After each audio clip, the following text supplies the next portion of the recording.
It's all about money today. Who better to talk to than the Chancellor? Good morning to you, Chancellor. Morning, Thanks Kay. for joining us on the programme this morning. What is the point of party conference? I think party conferences is a moment when all parties can actually get the media spotlight and give their message out very clearly as to what their values are, what they believe in, and what their plans are for the country. And normally in the sort of hurly-burly Westminster, when you're debating a law or something that's happened, it's not always easy to get that clarity. But this is a moment when we can be clear. Does the party make money out of it? I think all parties do make money because we don't have publicly funded political parties to a large extent in the way that other countries do. And I don't think taxpayers would want to pay the sort of sums that you see in other European countries for their political parties. So it's a money-making venture? Well, we have to raise money. I have to fundraise. Labour Party has to fundraise. That's the system we have because we don't want to charge taxpayers for it. I think that's probably the lesser of two evils. Has a decision been made about HS2? You'll have to wait until the appropriate time. I'm not asking you what the decision is, I'm just asking you if a decision's been made. Well, what I'll say is that we've had lots of discussions, and let me tell you why we've had those discussions. As Chancellor, you would expect me to want to answer the question as to why to answer the question as to why it costs 10 times more to build a high-speed rail line in Britain compared to France, because this is the public's money we're talking about. No, I get that, So, I'm just asking whether a decision has been made. I'm not asking what it is. Well, you will hear in politics, as you know very well. Just answer my question. I know, okay. As politics, as you know very, very well, decisions are not made until they're announced, and at the appropriate time, we will make the announcement. Okay. What would be the benefits of keeping the northern leg of HS2? Well, I'm sorry, Kay, I'm going to disappoint you. I'm not going to go into details. Well, let me tell you this, that in terms of things like the northern leg of HS2, whatever decision we make, we will take very careful note of the need to have proper economic infrastructure throughout the whole country. But in terms of this specific decision, I'm afraid you will have to wait. No, I'm not. I'm just asking you what would be the benefits of keeping it.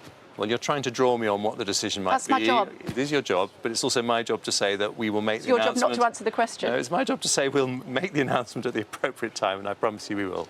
OK, you want to cut back the size of the public sector, but say it won't mean a return to austerity. How much do you need to cut? Well, I don't think it needs to be about cuts, and I'm a passionate believer in public services. My message today is that if we want to have faster growth and also an end to taxes ever ratcheting higher, that is possible, but there are no shortcuts. We have to make it easier for businesses to grow, but we also have to be more efficient in the way we spend taxpayers' money. Let me give you an example. Teachers say that they spend more time on non-teaching tasks than actually teaching. Police officers say they have to fill in hours and hours of paperwork before they can start a trial.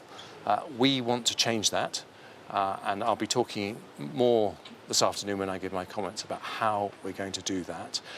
But we have with Rishi Sunak a leader who's prepared to take the difficult decisions to make sure that we do spend taxpayers' money wisely, so that we do have a path to bringing down overall taxes. I'm glad you brought up taxes because, as you know, Michael Gove was speaking to Trevor Phillips just yesterday about this very subject.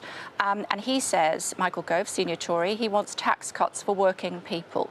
Do you agree with him?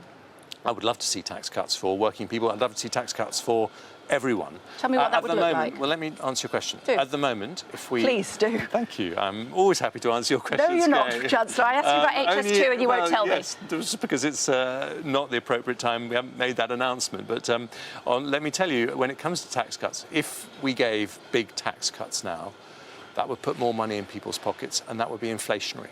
And right now, we are in a big battle, which is succeeding, to bring down inflation. It was over 11% when I became Chancellor. It's now under 7%. And the fastest way that we can help working families, the people that Michael Gove was talking about, if we halve inflation, that's not a 1p in the pound tax cut. That's 5 pence in the pound boost to their income. That's the fastest thing we can do, and nothing is going to compromise that battle. But do we want to move to lower taxes as soon as we can?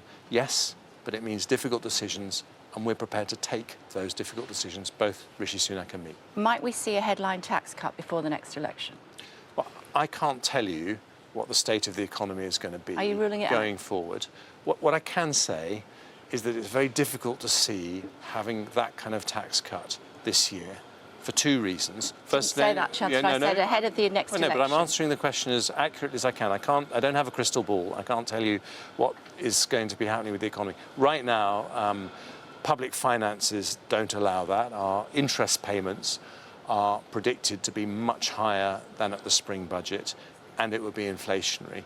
But if you're asking me, is it something that I'm willing to put us on a path to doing? I do want us to have lower taxes, and I'm prepared to take the difficult decisions to make that happen. And that potentially could be ahead of the next general election. Well, I just don't know about timings. It'd be wrong. Well, I don't have a crystal ball, Kay, so it would be wrong to your viewers to make a prediction one way or the other. But what I will be talking about today is how we get our country on a path to lower taxes, and that does mean something that we haven't talked about enough, which is more efficiency in the way we spend taxpayers' money, and also reforming our approach to welfare, which is something else I'll be talking about today. Indeed so. War on work-shy is what it's been called. What does that look like?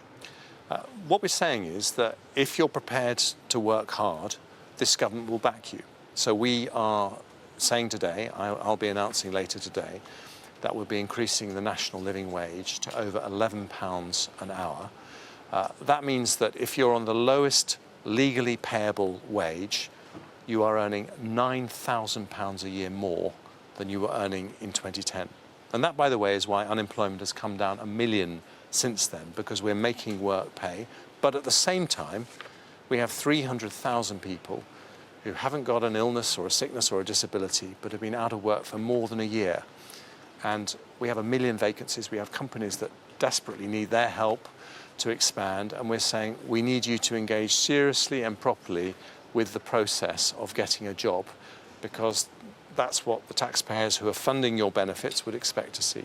OK, what about those that have worked all their life and have now stepped back? Will you commit to the triple lock on pensions? You'll hear what we're going to do on that in the autumn statement, but look at our actions to date. We have always prioritised that group of people, because unlike people of working age, I said you'll hear in the autumn statement, Kay. I can see the edge of a smile coming out there, because you're very brilliantly trying to get me to preempt the autumn statement. The reason, by the way, I can't tell you what's in the autumn statement is not because I'm hiding it. It's because we haven't actually received the numbers from the Office of Budget Responsibility, so we don't know something that what's won't possible. be in the autumn statement is whether or not inflation will come down to 3%. If it does, will that trigger a snap election? Timing the general election is a matter for the Prime Minister.